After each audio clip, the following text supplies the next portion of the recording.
اللہ تعالیٰ نے انسان کو بنایا ہے اور انسان بھولتا بار بار ہے اور خطائیں بھی بار بار کرتا ہے۔ خطا کرنے والا اور بھول جانے والا اللہ کی بارگاہ میں ایسا نہیں ہے کہ وہ ہمیشہ کے لیے ناکارہ ہے، بلکہ اللہ تعالیٰ نے اسے زندگی میں بار بار موقع دیے ہیں کہ تو اپنی خطاؤں سے اور اپنی بھول سے پھر سے دوبارہ اپنی اچھی زندگی میں آ جا، اور اسی کو ہم توبہ کہتے ہیں۔ توبہ کا جو آپشن رکھا گیا ہے انسانوں کے لیے، مسلمانوں کے لیے خاص طور پر، بہت ہمت والا ہے دروازہ ہے، بہت ہمت والا دروازہ ہے۔ اور اسی وجہ سے حدیث پاک میں یہ ہے کہ گناہ کرتا ہے بندہ، پھر توبہ کرتا ہے، پھر گناہ کرتا ہے، پھر توبہ کرتا ہے، یہ کرتا رہتا ہے۔ فرشتے اللہ کی بارگاہ میں عرض کرتے ہیں کہ مولا یہ تو بار بار وہی کرتا ہے، پھر توبہ کرتا ہے۔ اگر ہمارے ساتھ کوئی غلطی ایک بار دو بار کر دے، تیسری بار تو ہم اسے چھوڑیں گے بھی نہیں۔ انسانوں کی طبیعت تو یہی ہے، لیکن بندہ جب بار بار ایک خطا کرتا ہے اور پھر توبہ کرتا ہے، پھر خطا پھر توبہ، تو فرشتے جب اللہ کی بارگاہ میں یہ عرض کرتے ہیں کہ مولا یہ ہر بار یہی کرتا ہے، تو جانتے ہیں پروردگار عالم کیا فرماتا ہے، ارشاد فرماتا ہے اے میرے فرشتوں، میرا بندہ مجھے رحمان سمجھتا ہے اس لیے بار بار توبہ کرتا ہے، مجھے وہ ارحم الراحمین سمجھتا ہے، ورنہ کون بار بار اللہ تبارک و تعالیٰ کی بارگاہ میں دروازہ کھٹکھٹاتا۔ تو رب تبارک و تعالیٰ ارحم الراحمین ہے، یہ تصور ہر مسلمان کے ذہن میں ہے، اس کی وجہ سے وہ کبھی مایوس نہیں ہوتا۔ اور شیطان کا سب سے بڑا حربہ کیا ہے جانتے ہیں آپ؟ سب سے بڑا بہکانے کا اور گمراہ کرنے کا اور ہمیشہ گناہوں میں ملوث رکھنے کا سب سے بڑا آلہ، کہ بندے کو سب سے پہلے نا امید کرتا ہے، اب تیرا کیا ہوگا، تو بہت برباد ہو چکا ہے۔ یہ جو خیال شیطان ڈالتا ہے دل میں، اس کے بعد پھر وہ بندہ جری ہو جاتا ہے، اب میرے توبہ سے بھی کچھ ہونے والا نہیں ہے، جو جس طرح زندگی چل رہی چلنے دو، ارے 50 سال ہو گئے اب تک میں یہی کرتا رہا، اب کیا سدھروں۔ یہ جو خیالات ہے یہ شیطان ڈالتا ہے تاکہ اس کی کفر پر موت ہو جائے، تاکہ وہ ہمیشہ گناہوں کی موت مرے۔ نا امیدی جو ڈالتا ہے شیطان، اب میرے ساتھ کچھ ہونا نہیں ہے۔ نہیں میرے عزیزو، رحمت عالم صلی اللہ تعالیٰ علیہ وسلم کی بارگاہ میں کیسے کیسے لوگ آئے اور ارحم الراحمین نے ان کی توبہ قبول کی۔ آپ کو ایک بات میں بتاؤں، سیدنا عمر ابن خطاب رضی اللہ تعالیٰ عنہ کا دور ہے۔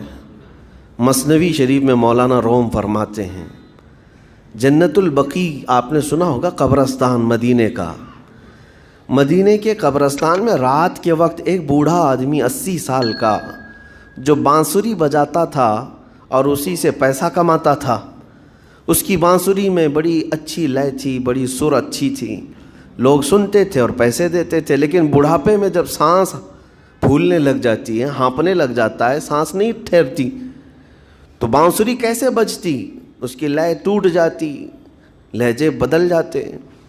بوڑھا آدمی، اب اس کی بانسری سننے کو کوئی آتا نہیں تھا اور پیسے ملتے نہیں تھے، تھک ہار کر کے وہ آیا، رات کا وقت تھا، جنت البقیع قبرستان میں، 80 سال کی عمر کا ہو گیا ہے، اس نے بانسری توڑ دی، کہا زندگی بھر جس چیز سے میں کماتا تھا اب میری سانسوں نے جواب دے دیا، جسم پھولنے لگا ہے، سانس زیادہ آنے لگ گئی ہے، اب میرا کھانا پینا کیسا چلے گا؟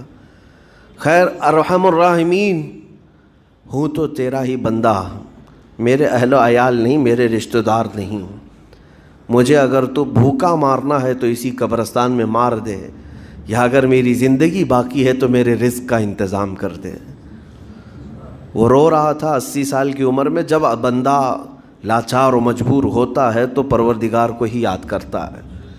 جانتے ہیں عمر ابن خطاب رضی اللہ تعالیٰ عنہ امیر المومنین مسجد نبوی میں تھے اور ان کی آنکھ لگی تھی، خواب میں رسول پاک صلی اللہ تعالیٰ علیہ وسلم تشریف لائے، کہا عمر اللہ کا حکم ہے جنت البقیع میں جاؤ، ایک بھوکا آدمی کھڑا ہے، اپنے گھر سے کھانا لے جاؤ اور اس کی ضرورت کا انتظام کرو۔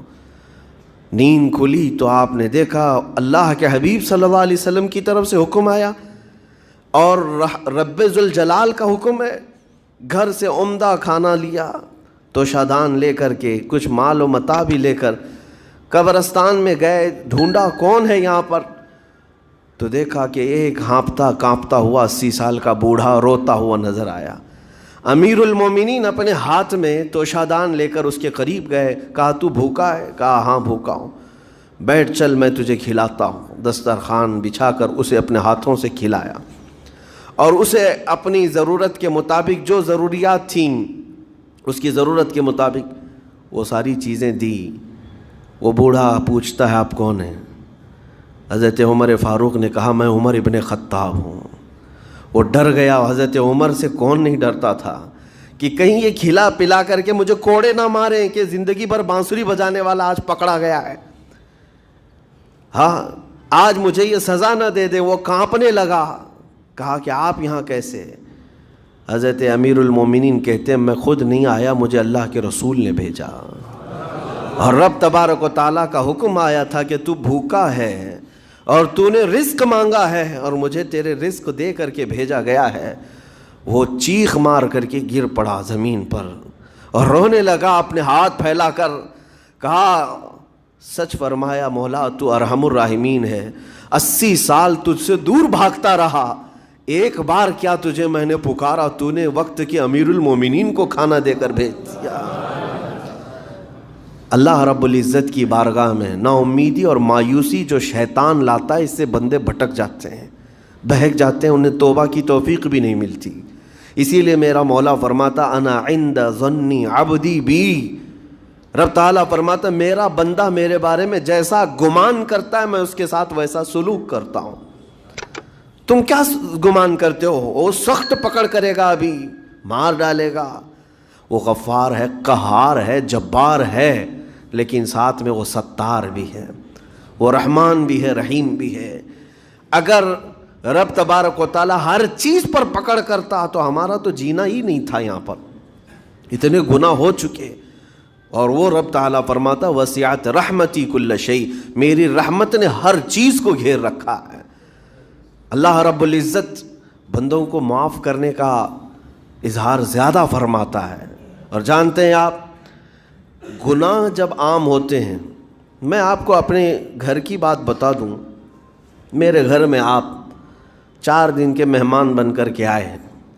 کبھی میری کھڑکی توڑ رہے ہیں, کبھی دروازہ توڑ رہے ہیں, کبھی ہمارے گھر کے برتن پٹک رہے ہیں, کبھی فرشی اکھاڑ رہے ہیں. کب تک برداشت کروں گا؟ آپ کو نکال کر باہر کر دیں گے. مہمان نہیں, یہ بلا ہو گئی ہے, گھر سارا اجاڑ رہا ہے. ایک چیز پر چھوڑ دیا جائے, 2 چیز پر چھوڑ دیا جائے, یہ انسانوں کی فطرت ہے, انسانوں کی فطرت. لیکن رب کائنات اپنی کائنات میں ہم بندوں کو اتارا ہے, ہم نے کیا نہیں بگاڑا, اپنے گناہوں سے اس کی زمین کو لال کر دیا. ہاں اس کی نافرمانی سے ہم نے اس کائنات کے رنگ کو بدل دیا. کھلے عام گناہ, ننگا پن, بے حیائی, عیاشی, سب کچھ ہوتا رہا. اس کی کائنات ہے, اس کی زمین ہے, اس کی سلطنت ہے.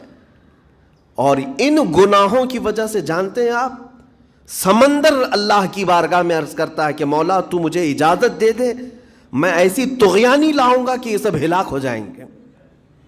ہوائیں اللہ سے اجازت مانگتی ہیں تو مجھے شدت دے دے, میں اتنا تیز اڑاؤں گی کہ ان کے پرخچے اڑ جائیں. لیکن جانتے ہو اللہ کی طرف سے جواب کیا آتا ہے؟ سمندر کو بھی رب تعالیٰ فرماتا ہے, ہواؤں کو بھی کہتا ہے رب تعالیٰ رک جاؤ, میں میرے بندوں کے انتظار میں ہوں, میرے بندوں کی توبہ کے انتظار میں ہوں کہ میرے بندے میرے پاس لوٹ آئیں گے. اسی لیے اللہ کے حبیب صلی اللہ تعالیٰ علیہ وسلم ارشاد فرماتے ہیں اللہ تعالیٰ کو سب سے زیادہ خوشی کس بات کی ہوتی ہے جانتے ہیں؟ رب تعالیٰ اپنے بندوں سے کب خوش ہوتا ہے؟ مثال دے کر کے میرے آقا نے فرمایا, مثال دے کر سمجھایا. صحرا میں, ڈیزرٹ میں ریتیلے میدان ہوتے ہیں, اس کا سفر بڑا ڈینجر ہوتا ہے. آج بھی ڈیزرٹ ہیں بہت سارے, سہارا ڈیزرٹ کا نام سنا ہوگا آپ نے. ہم گئے ہیں 200-250 کلومیٹر تک آپ چلتے رہو گاڑی, نہ ایک درخت نظر آتا ہے, نہ پہاڑ نظر آتا ہے, نہ گھر نظر آتا ہے, کچھ بھی نہیں. اس طرف میدان ریت کا اور آسمان لگا ہوا دکھتا ہے, ادھر بھی آسمان. تنہا ہم اکیلے نظر آتے رہتے ہیں. صحرا کا جو سفر ہوتا ہے بہت کٹھن ہوتا ہے. نبی پاک صلی اللہ تعالیٰ علیہ وسلم مثال دیتے ہوئے ارشاد فرماتے, ایک بندہ اپنی اونٹنی لے کر, اس پہ ساز و سامان لے کر کھانے پینے کا صحرا کے سفر پر تھا, اور صحرا میں کھانا پانی بہت مقدار میں لی جاتی ہے کیونکہ کچھ ملتا نہیں, اور جلد سے جلد وہاں سے سفر گزار کر کے آنا. ایک بار اگر راستہ بھٹک گیا موت ہو جاتی, وہاں پہ راستہ ملے گا نہیں. جس طرف بھی جاؤ تو لگے گا سیدھا ہی چل رہا ہوں, ڈائریکشن ہی نہیں پتہ ہوتے صحرا میں. حضور پاک صلی اللہ علیہ وسلم فرماتے ہیں ایک بندہ صحرا کے سفر میں اپنی اونٹنی کے ساتھ ساز و سامان لے کر سفر پر تھا. بیچ راستے میں اسے نیند آئی, سویا, سو کر کے اٹھا تو دیکھا اس کی اونٹنی ساز و سامان کے ساتھ غائب ہے. صحرا میں, بیچ صحرا میں. اب جو سواری تھی وہ غائب ہے, کھانا پانی تھا وہ غائب ہے, کچھ نہیں ہے ساتھ میں. گھبرا گیا, پریشان ہوا, اپنی اونٹنی کو ڈھونڈتا ڈھونڈتا تھک گیا. کبھی ادھر کبھی ادھر, کبھی ادھر کبھی ادھر, ہر جگہ کہیں کوئی نشان نظر نہ آئے. اور جب سواری نہیں ہے تو اب کئی 100 کلومیٹر کا بغیر کھانے پینے کے کیسے سفر کرتا. تھک ہار کر کے دوسرا دن ہو کہ تیسرا دن ہو, ایک جگہ وہ بندہ سو گیا.